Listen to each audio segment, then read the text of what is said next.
What's going on, Top 10 Nerd family, and welcome back to Top 10 Nerd. Some team-ups are actually so unreal to watch, they're super fun. But sometimes you read these team-ups and get mad that it's not a Disney series by now. Like sometimes Marvel also has these weird hookups, like hookups, you know? I don't know why I did shoulder dance move, but there you go. The other night we hooked up at a roller arena. Apparently we were doing some disco. I don't know. Without further ado, I'm Taylor McWatters, and here are the top 10 weirdest Marvel hookups in no particular order because weird is just subjective. And you know, my weird could be you're not weird. Vice versa. Also, make sure you stick around to the end because I'm gonna read some comments and respond. Let's get to it. Kicking off the list at number 10, Black Widow and Tony Stark. Yeah man, I'm starting the list off with a wild one. So in the Ultimate Marvel Universe, they get a little close. Closer than the MCU relationship, that's for sure. So Ultimate issue 3 opens with this shot. And the shot is all of the Ultimates just hanging out in Tony's mansion.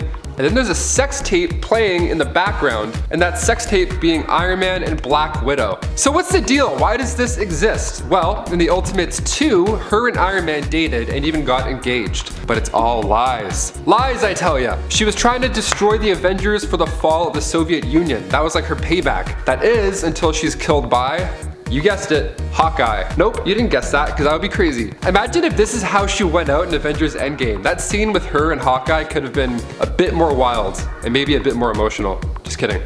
That gets me every time. So after she's dead, the tape gets released. People are selling DVDs on the streets about it. Hey, hot dog, no, what about Iron Man and Black Widow bumping uglies? What do you say? New York, New York. I don't know. I like taking risks. I like doing New York accents. Number 9, Scarlet Witch and Quicksilver. Yep, I said what I said. Again, from the Ultimate Universe, Earth 1610 to be specific, the siblings are pretty close, naturally. In Avengers Age of Ultron, the two go from being villains to eventually becoming Avengers by the end of the film. And when Hawkeye said to Wanda, "You're an Avenger now," I exhaled loudly. That was awesome. I had my big 3D glasses on. I look like a scuba diver. I'm just sitting there like, yes! Awesome. And then Quicksilver died saving Hawkeye. Again with the goggles. I was like, no, yes, and then no. So change is inevitable and can happen quite fast. The two got a little too close though in the Ultimates. Again, this Ultimate series is quite risque, if I can say that. So sure, this was an alternate version or whatever, but you can't unsee some stuff. In the 3rd issue of the Ultimates, the Wasp is like, man, they sure do love each other. And Cap's like, yeah, of course they do. They're family. Why was he so mad that I commented on her outfit? That's weird. And then the Wasp is like, dude, like he loves her, like, you know, loves her. And then Cap gives the funniest facial expression and goes, but yeah, we all said that, man. We all made the same face, my dude. Number 8, Professor X and Moira McTaggart. So as we saw in the X-Men movies, they're pretty lovey-dovey and they've got a nerdy, cute relationship going. James McAvoy, Rose Byrne, they're unreal actors. It was super enjoyable to watch them. Now, in the movies, he makes her forget a bunch of stuff for good reason, right? It even adds to their dynamic a bit because after, he's obviously still into her and she's like, hey, nice to meet you for the first time ever. Never met this guy before. It's a pretty sad situation, but cute nonetheless. But it could have been way worse. See, in the comics, he at one point straight up abandons Moira and their child to go after his own dreams. Dude's a real go-getter. More like a go leave her. Yeah, I'm gonna leave, sorry. Number 7, Gwen Stacy and Norman Osborn. What the f? Yeah, you heard me, folks. Beginning in The Amazing Spider-Man number 509, this one is quite odd, to say the least. So Peter gets this letter, right? And the letter that is supposedly from Gwen Stacy, although she's dead. So Peter does a little detective work and runs some DNA tests on the letter. He comes to find out that Gwen Stacy had actually secretly given birth to twins. Mary Jane finally ends up filling Peter in on this dark secret. Gwen Stacy had a secret affair with Norman Osborn 7 months before she died. What's the opposite of air horns? I feel like that's what should be playing loudly right now. Mary Jane even had a conversation with Norman about it. She said she doesn't want Norman to take care of the kids or else they're just gonna turn into another Harry Osborn. Pretty solid line. Norman's exposure to the Green Goblin formula caused these kids to be born early and they came out fully grown. Ouch. Number 6, Deadpool and SIRYN. Wade Wilson? In love? Sign me up. So, when the unlikely lovers were battling it out with Black Tom Cassidy and Juggernaut, Banshee was like, look girl, he's insane, he's a murderer, he's a madman, I tell ya. Warpath was eyeing her down, but she just couldn't help it but flirt with Wade Wilson. I mean, can you blame her? If I met Ryan Reynolds, I'd probably flirt. I'd be like, hey man, I love Hazy Aviation Gin. I drink it every morning. What? SIRYN saw past all of that and she even overlooked his ugly appearance. What a gem. So this is pretty nice and Deadpool likes it. He feels happy, almost. Huh. Deadpool says over time that she became the voice of reason and sanity in his head. So the two had a deal. She would still see him as long as he behaved. Warpath, though, he wasn't a big fan. But who cares? Love is in the air. Number 5, Wolverine and MJ. Ultimate, guys. Ultimate, yet again. So, after Ultimate Spider-Man issue 66, Wolverine is a total creep. Now, that may not come as a total shock, but here are the facts. Wolverine and Spider-Man switched bodies, like the change-up, or I guess Freaky Friday would have been a better example. Mesmero switched their bodies, so Peter was like, hey man, I really need you to go to school. Like, we're 15, we kinda gotta go to school. While Wolverine was in Peter's body, he at one point ended up kissing MJ and even tried to sleep with her. Dude, huh? Yeah, I guess those walks to school with her made him realize how awesome she was. MJ told him she wants to wait until they're older for that kind of thing though. So thank the Lord, nothing like that happened. But there was a kiss. Number 4, Black Widow and the Hulk. This next one is for the fans out there that aren't too heavily into comic books. So in the first Avengers film, we get our first look at Mark Ruffalo's Hulk. This happens moments before the Hulk tries to take out Natasha, aka Black Widow. So that's the first interaction with the pair. That's a pretty rocky start. Even when Nat tries to recruit Banner, he's not too fond of the idea at all, as normal Banner. And then by the time we get to Avengers Age of Ultron, we hear Stark say the words, "You and Banner better not be playing hide the zucchini," to Natasha, which for starters, is an amazing line. No idea how that made the final cut of the movie. Secondly, this is a nice confirmation that Banner and Nat are hooking up. You even see some on-screen romance when they're at Hawkeye's secret Farmville house, you know? The most notable part of the relationship is that Natasha can get the Hulk to revert back to Bruce by touching her hand to his. She's like, hey big guy, sun's getting real low. And it works like a charm. And Nat gives her trademark smirk as he cools down in the forest. It's not an easy task to do either. I mean, Thor tried to do it in Thor Ragnarok, but I mean, we all know how that ended up. Number 3, Magneto and the Wasp. We all love Magneto, I mean, it's kinda hard not to. In Secret Wars 1, issue 3, the pair actually have a one-night stand. Ew. So, she even said that Magneto is a great kisser.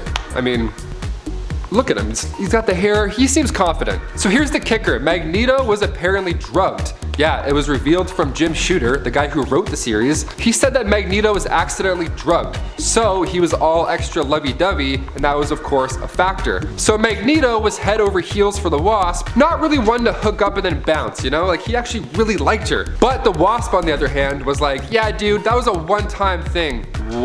Michael Fassbender and Evangeline Lilly, honestly, I'm here for it. She's got the sass and he's got the, well, sad face, so, you know.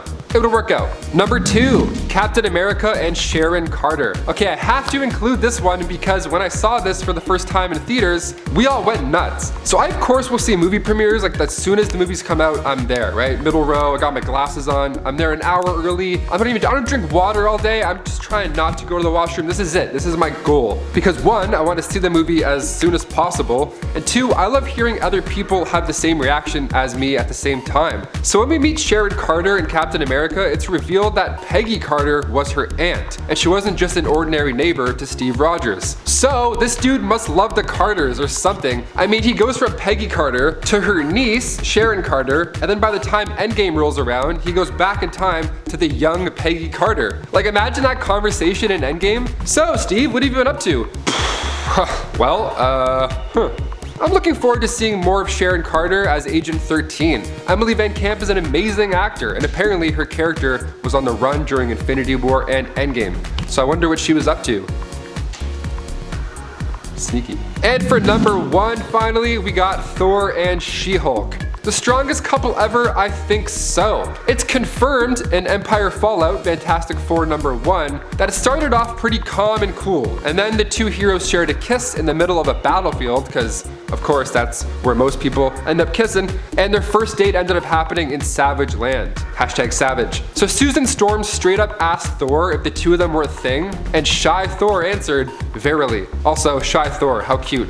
Imagine Chris Hemsworth like, Yeah, I don't know, maybe. We could be, who knows? What's it to you? I don't know how to do Chris Hemsworth voice. I mean, the guy must have 2 hammers. People think that in the MCU, Thor and Captain Marvel will end up together, solely off that one look that they gave each other in Endgame. But my argument is that during that scene, you can slightly hear the words, "I have telepathy." It's like, I have telepathy. It's pretty on point. But it's in Brie Larson's voice. Obviously, I can't do that voice. So I'm assuming the 2 of them had a quick conversation or shared some type of knowledge between each other, either off screen or in their head. What do you guys think? Who's the perfect other half for the God of Thunder? Is it Jennifer Walters or Carol Danvers? You already know my vote. I don't know. Before we wrap this one up, it's time for some comments. These are from my last video titled Top 10 Most Powerful Cosmic Marvel Villains, Part 2. So if you haven't already seen that one, I mean, watch part 1 and then part 2, and then come back, meet me here, and we'll read some comments. Okay, the first one comes from Pigs in Space 99. Excellent name. They comment, "The nerdiest channel, question mark? Okay, I'm gonna go watch some Yu-Gi-Oh memes." Okay, Pigs in Space 99. For one, yeah, it's the nerdiest channel ever, because I just confirmed it, so there we go, end of story. It's official. Also, send us a link to those Yu-Gi-Oh memes. I'm a big meme guy myself, are you kidding? 2 AM, I'd love some Yu-Gi-Oh memes. Send them my way, why are you hogging them all to yourself, huh? Pigs in Space 99? The next one comes at us from Trex Advent, or T-Rex Advent. I don't know, maybe I'm reading it wrong, my bad. They comment, which one of these cosmic villains do you think should appear in the MCU? Man, okay, I personally would love to see Galactus. I think we're gearing up for him. I think we're like almost ready. I want him to be like the next Thanos type character. I would happily wait 10 years to see him on the big screen. And I don't mean on the big screen like Silver Surfer, Fantastic Four big screen. I mean like actually see him, you know? Now with Doctor Strange's MCU storyline getting more and more cosmic and mystical, I think it's only a matter of time. So good. Thanks T-Rex/Trex Advent. Well guys, there you have it. The best part about a list like this is that it could go on forever, but a lot of you have lives, so we're just gonna save the rest for a cheeky little part 2. Thanks nerds for watching. You guys are awesome as always. And again, another shout out to you guys for helping us reach 1 million subscribers. Air horns, confetti, bam. If you're not part of that crew, make sure you click this magical button over here, and while you're at it, turn on the notifications so when we do go live and do our premieres, you can join in and we can do a little chit chat in the comments and watch together. I'm Taylor McWatters, and you're you. Keep staying the way you are. Keep staying you. See ya. I'll leave the link in the tape down below. No, just kidding. Don't include that. That's so gross. I'm like, yo, sauce? Editors, I left a link to that exact photo where Cap's like. Number 8, I wrote normal Osborne. Just the most normal dude ever. He's just like, yeah, I'm just chilling. With Norman about it. Why do I keep writing normal? I mean, the guy must have 2 hammers. We can't include that. That's the most inappropriate joke. I wrote that, I was like, fuck. Guys, 2 hammers, unreal. Or maybe you can, who knows? That's decent, I don't know, we'll see. That's like right on the edge.